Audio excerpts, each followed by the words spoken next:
दोस्तों नमस्कार, मैं महेंद्र मिश्र इस समय गुजरात के चुनावी दौरे पर हूं और आपने देखा किस तरह से हमने जो है डांग से, सूरत से, अहमदाबाद से तमाम जगहों से रिपोर्टिंग की है। इस समय मैं बड़ोदरा पहुंच गया हूं और इस समय बड़ोदरा में वहाँ की जो यूनिवर्सिटी है MSU यूनिवर्सिटी, उसमें मैं मौजूद हूँ। यहाँ के छात्रों से मैं मिलने आया हूँ और यहाँ के एक हॉस्टल के सामने मैं इस समय खड़ा हूँ और इस तरह से तमाम हॉस्टल इस कैंपस में हैं और उनके छात्रों से मुखातिब हूँ। तो हमारे सामने कई छात्र हैं, लेकिन शुरुआत मुझे लगता है कि सीनियर छात्र से करना होगा और हमारे साथ मौजूद हैं। शुभ नाम बताइए अपना। जी उमेश जी, कहाँ से आप बताए थे अपना नाम? छोटा उदयपुर से। छोटा उदयपुर। तो आप लॉ कर रहे हैं यहाँ से? हाँ, लॉ के कई कोर्स चल रहे हैं, मुझे पता चला। किस तरह कोर्स है उसके बारे में बताइए। पहले तो BA LLB हो गया जो 5 साल का इंटीग्रेटेड कोर्स है। अच्छा। उसके बाद ग्रेजुएशन के बाद अगर LLB करनी है तो उसका भी है। अच्छा। उसको LLB बोलेंगे। ठीक है। और फिर पोस्ट ग्रेजुएशन डिप्लोमा का कोर्स होता है 1 साल वाला, ठीक है। वो भी चल रहे हैं। तो उसके अराउंड दो बाइफर्केशन में है, अलग अलग। ठीक है। तो इतने कोर्स चल रहे हैं अभी लॉ में। तो ये जो अगर हम आपसे तीनों का या चारों जो आप बताए उसमें फीस स्ट्रक्चर की अगर बात करें तो कैसे कैसे बांटते हैं और कितनी फीस है? वैसे थोड़ा बहुत डिफरेंस आता है। हाँ, थोड़ा बहुत डिफरेंस आता है। हाँ, जैसे कि LLB की अलग हो गई, BA LLB की अलग हो गई। हाँ। तो उतना क्या बोलते हैं, प्रोफेशनलिज्म के हिसाब से थोड़ा बहुत अलग अलग आता तो है। उसमें जैसे जो प्रोफेशनल कोर्सेज के नाम पे चलाए जा रहे हैं, जैसे इंटीग्रेटेड कोर्स, शायद हम जगह जगह देखें उसमें प्रोफेशनल कोर्स बोला जाता है और उसकी अलग से फीस होती है। तो यहाँ कितनी फीस है उसकी? यहाँ अराउंड 30-40,000 के आसपास है। 40,000। और जो नॉर्मल कोर्स है LLB का 3 साल वाला, उसकी कितनी है? उसके अराउंड 8 to 10,000 के आसपास। 8 to 10,000। और नॉर्मल जो BA की पढ़ाई होती है जो आप किए होंगे, BA की पढ़ाई होती है, उसका भी अराउंड 8,000 के आसपास रहता है। 8 to 10,000 के आसपास। अच्छा। ये BA के अलावा इसमें और कोई कोर्स जो आप लोग कर रहे हैं, अलग कोई कोर्स कर रहा है इसमें? बीकॉम आप कर रहे हैं। आप बीकॉम करते हैं। शुभ नाम बताइए अपना। कृष्णा जायसवाल नाम है। तो कृष्णा जायसवाल जी, आप क्या यहाँ गुजरात से हैं कि बाहर से? गुजरात से। गुजरात से। गुजरात में किस इलाके से? वापी टाउन से, वापी वलसाड़ से। डिस्ट्रिक्ट में। अच्छा अच्छा, वलसाड़ से। तो ये जो बीकॉम की आप पढ़ाई कर रहे हैं उसमें फीस कितनी है? अभी 14,500 है। उसमें 14,500। हाँ, वो यूनिट बिल्डिंग है हायर पेमेंट के लिए। अच्छा, हायर अलग से है वो हाँ, कोर्स? ये मेन हायर बिल्डिंग है पेमेंट। उसमें 7,000 फीस है। मेन आधा डायरेक्ट जो यूनिट बिल्डिंग है उसका आधा ज़्यादा रहता है और मेन बिल्डिंग रहता है उसका डायरेक्ट हाफ फीस होता है। अच्छा। हाँ, और एक गर्ल्स बिल्डिंग भी होता है, उसका भी 7,000 फीस होता है। गर्ल्स बिल्डिंग में? हाँ, नहीं तो कोई एजुकेशन नहीं है बीकॉम? है वो भी को है एजुकेशन और भी गर्ल्स भी है, अलग से पर भी है। गर्ल्स का अलग से भी है। अलग से भी है। हाँ, बीकॉम में। तो आप अगर पूछें तो कॉमर्स में एक MBA भी एक आ जाता है, उसका हिस्सा बन जाता है। ये MBA का भी कोर्स है यहाँ? हाँ है, MBA का भी कोर्स है। तो उसका स्ट्रक्चर क्या है? उसका वो तो मेरिट्स पे आता है उसके। मेरिट से आता हाँ, एंट्रेंस एग्जाम रहेगा उसके लिए। है। और फीस कितनी लेते हैं उसकी? उसका अराउंड 50 है। कितना है करीब? 18,000 है फर्स्ट मेरिट लिस्ट में अगर आएगा। टोटल 80 बच्चों को लेते हैं अच्छा। और फिर 40 बच्चों को शायद 18,000 भी लेते हैं। फिर कुछ कास्ट कैटेगरी भी लगती है और फिर थोड़ा अगर फीस मेरिट उनका कम आता है तो 40,000 फीस है। 40,000 मैक्सिमम है MBA की फ़ीस यहाँ पर। सीमेट बेसिस पे यहाँ पर एडमिशन लेते हैं। सीमेट एंट्रेंस एग्ज़ाम होता है उस पर। और जैसे कई कैंपसेज में, मतलब खास करके यूनिवर्सिटीज़ में अपने इंजीनियरिंग कॉलेजेस भी होते हैं, इसका है कोई अपना? हाँ, यहाँ पर इंजीनियरिंग कॉलेज है। गुड सेट बेसिस पे यहाँ पर एंट्रेंस होता है गुजरात का। अच्छा। उस बेसिस पे यहाँ पर एडमिशन लेते हैं। इंजीनियरिंग पॉलिटेक्निक सब है। अच्छा, उसकी फीस कितनी है, कुछ जानकारी है? फीस का आइडिया नहीं, क्योंकि मैं कॉमर्स बैकग्राउंड से हाँ, हूँ। समझ मैं यहाँ BBA फर्स्ट ईयर में। BBA? हाँ, BBA कर रहे हैं। BBA first year. आप कितनी फीस देते हैं? मैं यहाँ 58,000 है 58,000 पर ईयर। ऐसे 3 स्ट्रक्चर है, 3 मेरिट लिस्ट। जो जैसे 62 जनरल कैटेगरी में जिसका 62 रैंक तक आया उनका 26,000 पर ईयर है। अच्छा। फिर उनसे थोड़ा नीचे आया उनका 58 है। ठीक है। फिर उनसे अगर थोड़ा और नीचे आया तो 96,000 पर ईयर ऐसा है कुछ। ठीक ठीक फिर हॉस्टल अलॉटमेंट भी हो जाता है उनका। ठीक। अपना शुभ नाम बता दीजिए। अमन पांडे, और कहाँ से आप आए? यूपी प्रयागराज। UP प्रयागराज से। अच्छा, आप शुभ नाम बताइए। हर्षिल प्रजापति, आप कहाँ से हैं? बोटाद, सारंगपुर के बाद। कोटा से। बोटाद। अच्छा, बोटा। हाँ, आप क्या करते हैं? मैं बीकॉम करता हूँ। बीकॉम कर रहे हैं। तो आप भी फीस दे रहे होंगे? फीस दे रहा हूँ 14,500। 14,500। तो आगे क्या करना बीकॉम के बाद? बैंकिंग फाइनेंस में सोच रखा है अभी। सोच रखा है। अच्छा। हाँ, आप क्या करते हैं? बीकॉम ही कर रहे हैं। और नाम बताइए अपना। रविंदर सिंह, मैं सूरत से हूँ। आप सूरत से हैं? हाँ। ये जितने बीकॉम वाले हैं वो बैंकिंग और ये सब चुनते हैं। यहाँ सिविल सर्विसेज की तैयारी भी करते हैं लोग? करते हैं। वो करने की सोच रहा है वो इधर GPS। आइए, आप करने की सोच रहे हैं। शुभ नाम बताइए अपना। रतन गढ़वी। अच्छा, आप कहाँ से हैं? मैं कच्छ डिस्ट्रिक्ट से हूँ। कच्छ से। क्या बात है, अलग तरह का चेहरा, अलग तरह का जो है इलाका। तो आप अभी क्या कर रहे हैं यहाँ? अभी बीकॉम कर रहा हूँ, मेन बिल्डिंग में एडमिशन हुआ है मेरा। अच्छा, मेन बिल्डिंग का मतलब फीस ज़्यादा फीस देनी? नहीं, कम। कम फीस। अच्छा, मेन बिल्डिंग मतलब कम फीस देने हाँ, वाली। 7,720 जैसा कुछ अच्छा। है फीस। तो आगे क्या इरादा है? मैं GPSC की तैयारी कर रहा हूँ, अच्छा, गुजरात लेवल गुजरात की, स्टेट गुजरात की। स्टेट। हाँ, हाँ। फिर अगर इसमें हो गया तो फिर UPSC कर लूँगा। फिर UPSC का। हाँ, मतलब सिलेबस सेम रहता है उसका, अच्छा थोड़ा सिलेबस सेम रहता है इसलिए थोड़ा दिक्कत नहीं है। 80% जैसा सेम ही रहता है उसका। अच्छा अच्छा, आप सारे लोग बताइए, मैं इसीलिए जनरल पूछ रहा हूँ, फिर शायद एक के पास आऊँ कि अभी जो यहाँ पढ़ाई आप लोग कर रहे हैं, हाँ, तैयारी भी आप अपने अपने क्षेत्र की कर ही रहे होंगे, उसको चुनेंगे। कितना जो है मतलब उसमें कितने लोग सफल हो पाते हैं, परसेंटेज क्या है?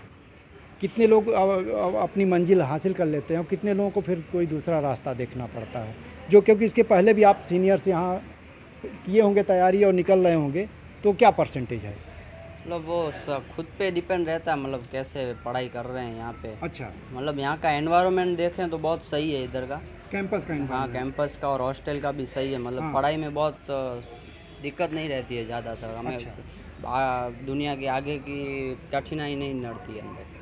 अच्छा, अगर पूछें, क्योंकि आप सारे हॉस्टल्स को देख रहे होंगे और बेहतरीन स्टूडेंट्स आते हैं माना जाता है हॉस्टल्स में, तो यहाँ कोई अभी सिविल सर्विसेज में IAS IPS में क्वालिफाई किया? उसकी डिटेल्स नहीं है, पता नहीं है। तो भी कोई सूचना तो मिलती होगी कि हाँ ये लोग जो है, कोई आया, कुछ जानकारी है आपको? सुनने में तो कहीं नहीं है। सुनने में नहीं आया। तो कारण मतलब सिविल सर्विस IAS IPS में उस तरह से तैयारी यहाँ नहीं हो पाती। स्टेट वाली जो होती है उसमें लोग निकलते होंगे। हाँ, उसमें मोस्टली PSC वाले में निकलते हैं। काफ़ी एवरेज लोग एवरेज कितना रहता है? एवरेज का तो आप सर बता नहीं सकते क्योंकि स्ट्रेंथ आपके बहुत हॉस्टल ज़्यादा से कितने लोग गए होंगे इस बीच? अगर हमारे हॉस्टल से तो शायद पता नहीं है। है क्योंकि सर हर साल मतलब कभी कभी हॉस्टल्स भी चेंज होते हैं। हाँ। बहुत सारे हॉल्स हैं हाँ। तो हॉस्टल्स भी चेंज होते हैं, तो मतलब उतनी इन्फॉर्मेशन नहीं रहती हाँ, क्योंकि हाँ। बाकी हर रूममेट चेंज हो सकते हैं। हाँ। जैसे अभी ये हॉल मिला इस साल, तो नेक्स्ट साल शायद ही इसमें फुल हो जाए और नेक्स्ट हॉल मिले, कोई और हॉल मिले, ऐसा हो सकता है। तो ऐसे हॉस्टल भी चेंज होते रहते समझ हैं, गए। तो रूममेट्स भी MBA चेंज इसमें कौन होते कर हैं। रहा था? नहीं, MBA सॉरी नहीं, BCom BBA BCom वालों से। BBA में कर रहा ये हूँ। जो कैंपस में इंटरव्यू होता है, कहीं आप जानते हाँ, हैं, entrance- कंपनियां आती हैं, नहीं Enter- जो पढ़ लेते हैं, प्लेसमेंट। हाँ, प्लेसमेंट जो कैंपस से होता है, कंपनियां आती हैं, ले जाती हैं, इस तरह का यहाँ कुछ चलता है? हाँ हाँ, यहाँ पर MBA का जो सीमेट पे एंट्रेंस पे होता है, यहाँ पर MBA का मिनिमम पैकेज 6 से 7 लाख देते हैं, मैक्सिमम 14-15 जाता है यहाँ पर। और कितने लड़के वहाँ चले जाते होंगे इस तरह से? मैक्सिमम अगर उसमें जो कॉर्पोरेट जॉब को हैंडल कर पाते हैं उनको ही सेलेक्ट करते हैं ऐसे, अच्छा।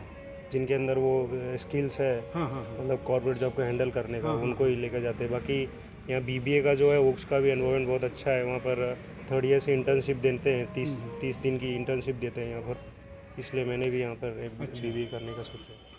अच्छा, कौन ऐसा कोर्स है जो कई बार होता है कि यूनिवर्सिटीज़ में जो कोर्सेज होते हैं अलग अलग अपना उनका महत्व होता है, किसी में बहुत बेहतरीन कोर्स माना जाता है, उसमें ज़्यादातर लोग पढ़ना चाहते आते हैं, तो यहाँ कौन ऐसे हैं कोर्सेज जिसमें सबसे ज़्यादा स्टूडेंट्स आना चाहते हैं, पढ़ना चाहते हैं?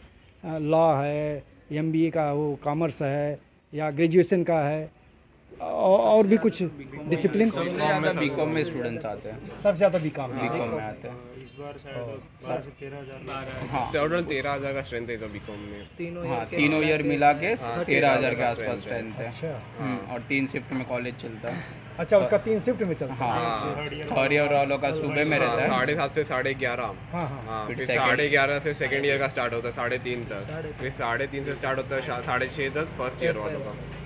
ऐसा शिफ्ट में चलता है कॉलेज। ये बात महत्वपूर्ण बात आई। लॉ वाला आप बताइए, जो आप लोग यहाँ से लॉ करते हैं, LLM भी करते हैं? LLM है यहाँ? भी करते हैं। तो उसके बाद क्या ज़्यादातर तो जो प्रैक्टिस में जाते होंगे? बस आ जाइए भाई, हमारा खत्म करो, प्रैक्टिस खत्म। ये जैसे ही, मतलब जितने भी लॉ का वो जितने भी कोर्सेज हाँ, है, हाँ। सब में हर साल इंटर्नशिप आती है एक महीने की। हाँ। जैसे कि फर्स्ट ईयर वालों को हो गया NGO के साथ इंटर्नशिप करना, सेकंड ईयर वालों को अंडर एडवोकेट जिसको हाँ, हाँ। 10 साल से ज़्यादा का एक्सपीरियंस हो ठीक है, गया उसके उसके साथ, साथ। हाँ, हाँ, और फिर 3rd ईयर में जैसे कि अभी अपन लॉ फॉर्म्स हो गए या फिर कंपनीज हो गई, उसमें अपन इंटर्नशिप कर सकते हैं। तो फिर वैसे वाले इंटर्नशिप प्रोग्राम्स भी रहते हैं, ठीक है, जो हम खुद भी ढूंढ सकते हैं और फैकल्टीज़ भी हमारी हेल्प करती है उसमें ढूंढने में। और मोस्टली लोग ज़्यादातर लोग एडजस्ट हो जाते हैं। सब एडजस्ट हो जाते हैं क्योंकि लिटिगेशन प्रैक्टिस करने के लिए अब वकील अपने हिसाब से भी अपन ढूंढ सकते हैं, और अगर नहीं मिल रहा है तो फैकल्टी भी प्रोवाइड करके देती है ऐसा। हम आखिरी दौर में हैं, आपसे कुछ नहीं पूछ पाए थे। शुभ नाम बताइए अपने। यतिन कुमार। क्या कर रहे हैं आप? मैं एमएससी कर रहा हूँ प्रीवियस ईयर में। अच्छा, आप एमएससी देखिए, अलग जो है डिसिप्लिन आ गई। एमएससी किससे कर रहे हैं आप? जियोग्राफी में कर रहा हूँ मैं। जियोग्राफी में एमएससी? हमने एमए सुना था जियोग्राफी में। ये इस यहाँ एमएसयू में वो जियोग्राफी ब्रांच है ना, वो पूरा है वो साइंस में साइंस में उसको तब्दील कर दिया है। क्या बात। ग्रेजुएशन होता है ना तब वो आर्ट्स फील्ड में रहता है, उसके बाद वो मतलब वो साइंस फील्ड में चला अच्छा, जाता है। कहीं हिस्ट्री के साथ तो ऐसा नहीं होने जा रहा है ना? क्या सर? हिस्ट्री को साइंस में नहीं तो उसका भी स्कोप है, मतलब ज्योग्राफी का। जियोग्राफी में है ना, जीआईएस का है और रिमोट सेंसिंग का भी है। हाँ। तो ओवरऑल अगर आपसे पूछें कि जो रोज़गार की स्थितियाँ, देखिए राष्ट्रीय स्तर पे जो भी आंकड़े आ रहे हैं और जो चीज़ें चल रही हैं, लगातार देखिए चीज़ों को गवर्नमेंट प्राइवेटाइज कर रही है, और प्राइवेट में भी जो ग्रोथ है माइनस एम्प्लॉयमेंट का ग्रोथ रहता है, अनएम्प्लॉयमेंट ज़्यादा, वहाँ बेरोज़गारी हो रही है बजाय रोज़गार देने के। तो ऐसी स्थिति में ये संकट क्या आप लोग भी देखते हैं, अपने स्तर पे महसूस करते हैं, या ये खतरा है भविष्य में? अनएम्प्लॉयमेंट तो दिख ही जाती है हमें कहीं भी, यहाँ पे भी दिख जाती है अनएम्प्लॉयमेंट। या फिर कोई ऐसे मतलब लोग होते हैं जो मतलब दिहाड़ी वगैरह ऐसे काम भी करते हैं, मनरेगा में ज्वाइंट होते हैं, ऐसे दिख जाती है, मतलब ये महसूस करते हैं सब लोग। अनएम्प्लॉयमेंट बढ़ रहा है। हाँ, बढ़ तो रहा है, पर ज़रूरी भी है प्राइवेटाइजेशन करना। हाँ। एज ए कॉमर्स स्टूडेंट लगता है कि प्राइवेटाइजेशन ज़रूरी है। अच्छा, उसमें ज़्यादा आपको स्कोप मिलता है। बाहर की कंट्री में प्राइवेटाइजेशन बहुत हुआ है, तो उनसे एम्प्लॉयमेंट भी थोड़ी बहुत एज ए तुरंत रिजल्ट नहीं देता है, पर लॉन्ग टर्म के लिए वो ज़्यादा रिजल्ट। लेकिन अभी जो आ रहा है उसमें तो रिजल्ट नहीं दे रहा, अभी रिजल्ट नहीं देता है, दिख रहा है, थोड़ा दिख रहा है। हाँ, दिन ब दिन एनवायरनमेंट खत्म हो रहा है, कम हो रहा है। आप भी इससे सहमत हैं? हाँ सहमत है। अनएम्प्लॉयमेंट तो बढ़ ही तो रहा है। आप देखिए, इसमें कुछ लोग तो बाहर के हैं, गुजरात के जो लोग हैं, इलेक्शन में जो अभी इलेक्शन हो रहे हैं उसमें वोट भी आप लोग अपने स्तर पे डालते ही होंगे, हैं? अगर कुछ आपको लगता हो कि कुछ इलेक्शन में बोलना चाहिए, क्या मुद्दे हैं, क्या सवाल है, कुछ सुनाई पड़ रहा है आप लोगों को? हैं? कुछ नहीं पता चल रहा है? नहीं, कुछ नहीं। अभी तो कुछ नहीं पता, बस वही नई पार्टी आई है उस पर ही। अच्छा, आम आदमी आई है, उसके लिए जोर शोर बढ़ रहा चर्चा है। है? बस उसी की है कि थोड़ा टक्कर होगा, बाकी ऐसा और कुछ किस लिए उसकी चर्चा है, कुछ पता है? जस्ट की केजरीवाल है। फ्री किया ना दिल्ली में, एजुकेशन वो सब फ्री किया, इसके से ज़्यादा चर्चा है। लाइट बिल वो सब फ्री था, इसके से ज़्यादा चर्चा है दिल्ली की वजह से। युवाओं के बीच कैसा क्रेज है? एजुकेशन सब मुफ्त में कर दिया। हाँ। बिजली में बांट रहे, कर वगैरह माफ कर दिया, इसलिए। ये आप लोग के घर और में भी चर्चा है इसकी? हाँ, वैसे तो परिवार होती है में? कभी। अच्छा, कोई बात आप लोगों को जो लगता हो कहनी है, कहना चाहते हैं? है? मुझे ऐसा लगता है कि जो एजुकेशन और ये सब बिजली मुफ्त कर दी है, पर वो गवर्नमेंट पे कितना लोड पड़ रहा है वो बाहर नहीं दिखाते हैं, सिर्फ बस बताते हैं कि मुफ्त कर दी, उसके नाम पे वोटिंग लेते हैं। पर कितना बर्डन पड़ रहा है गवर्नमेंट पे वो नहीं बताते। अगर वो भी बताएं तो पता चलेगा कि कितना फ्री दिया है और कितना नहीं। बिल्कुल, और उसके चलते उनको कटौती भी करनी पड़ रही है, तो लगातार कहीं फ्री कर रहे तो कहीं पर ज़्यादा बढ़ा भी रहे।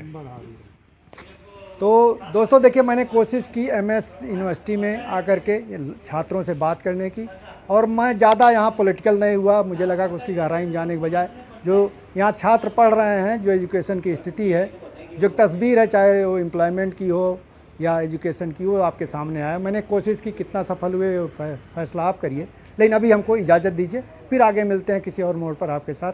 तब तक के लिए नमस्कार।